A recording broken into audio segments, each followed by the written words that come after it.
So guys, welcome back to the channel, and on today's video I have a really good one for you. And it's always a really good one when I'm telling you about a really great looking and very fast running shoe. Today we are looking at the DIADORA Gara Carbon 2. Let's get into it.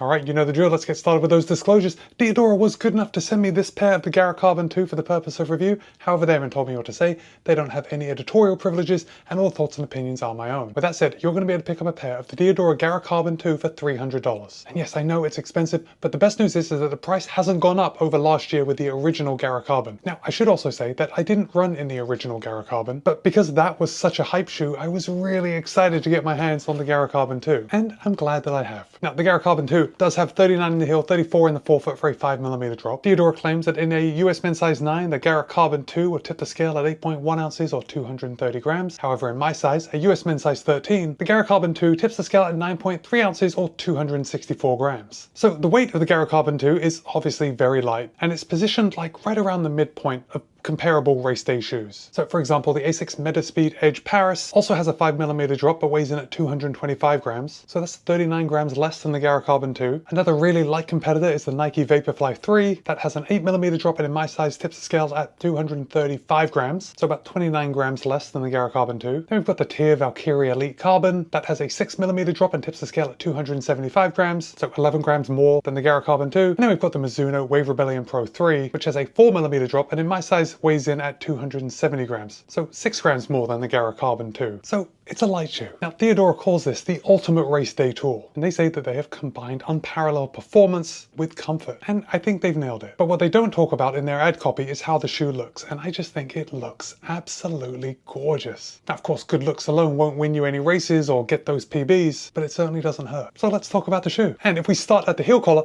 you can see that there's a fair bit of padding around this heel collar, which is absolutely lovely and a real treat on race day shoes. The Gara Carbon 2 is really it's a race day shoe that has also been made with comfort in mind. And it seems like a lot of race day shoes kind of push comfort aside in the name of saving a couple of grams. Another thing that I'm really happy to see with the Gara Carbon 2 is this fairly rigid heel counter on the back. So if you are someone that likes a good heel lock, and on shoes that have a really floppy heel counter or no heel counter, you do get a bit of heel slip, you are not going to have that in the Gara Carbon 2. I had actually a great heel lock in this shoe. Oh, something I'm just noticing now is this little baby heel pull on the back. I can't actually say that I used it to help pull my shoes on, but honestly, with a shoe with a heel counter like the Gara Carbon 2, it's really not necessary, because with a shoe with a heel counter as rigid as the Gara Carbon 2, it allows you to just step into the shoe, put your weight in, and allow your heel to just drop into place. But the upper DIADORA is using a matrix upper, but get this, it also has carbon yarns woven throughout. And you know, I can't really see the carbon yarns, but I imagine they're there to make it a little more durable. And of course, when I see extra carbon added to a shoe, I automatically think that is a good thing. Now, even if the matrix upper didn't have any carbon yarns woven throughout, it's still a really good upper. It is super breathable and actually feels like it's going to be durable. I had no issues whatsoever with my feet overheating in this shoe. Now, the tongue is exactly what we would expect with a race day tongue. It is very thin. I gotta say, there isn't a lot of padding, but that actually didn't bother me at all. I didn't have any lace pressure on the top of my foot. Now, the tongue is not gusseted, and although I didn't have any issues putting my foot in and seating the tongue properly around it, I can say that with any tongue that doesn't have a gusset, if you're too quick putting your foot in, perhaps the sides will overlap and you might have to stick a finger in there and kind of make it flat against the top of your foot, but I really didn't run into that. That's just something that could happen. Now, even though it's not gusseted, we do have a double lace loop here on the front, and it's a nice smooth microfiber material.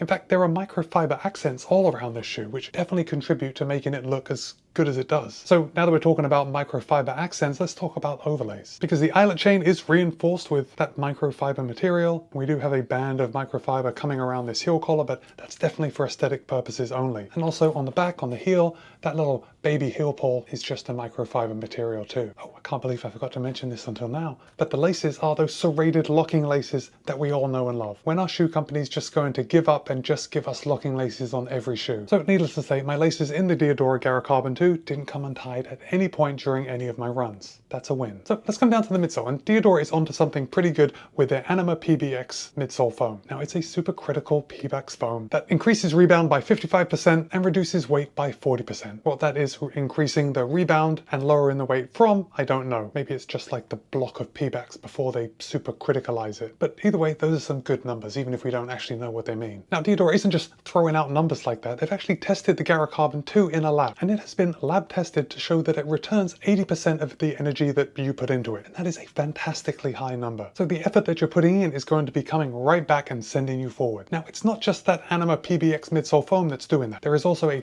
full-length 100% carbon fiber plate, and that is going to make the shoe very rigid. And get this, DIADORA also says that it's the most efficient carbon fiber plate on the market. Now, I don't have access to any of the studies where they actually measured the other carbon fiber plates, but I still like seeing that. And the shoe feels very good, very snappy, and very fast. That's exactly what we want from a race day shoe. Now, the carbon fiber plate in the Gara Carbon 2 does start high in the heel and then drops down and kind of scoops up along your forefoot. And I found that that is the carbon fiber plate shape that works best for me. I'm not really a fan of those straight carbon fiber plates. I like a scoop plate. Of course, it's going to be different for everyone, but that's what works for me. So think something like the Nike Vaporfly 3 that has a scoop plate as opposed to the Alphafly 3, which has a more straight plate. If we come down to the outsole, it's pretty good to see that they've included so much Duratec 5000 outsole rubber, at least up on the forefoot. We got these strategically placed rubber bits here on the back, and I gotta say, looking at it now, I am not seeing any wear up on my forefoot. I'm seeing a tiny bit of wear here on the back of my lateral edge of the heel, but that's totally normal. And at the making of this video, I have run over 50k in the Gara Carbon 2, so I don't expect to see too much wear at this point. Of course, we've got that nice little window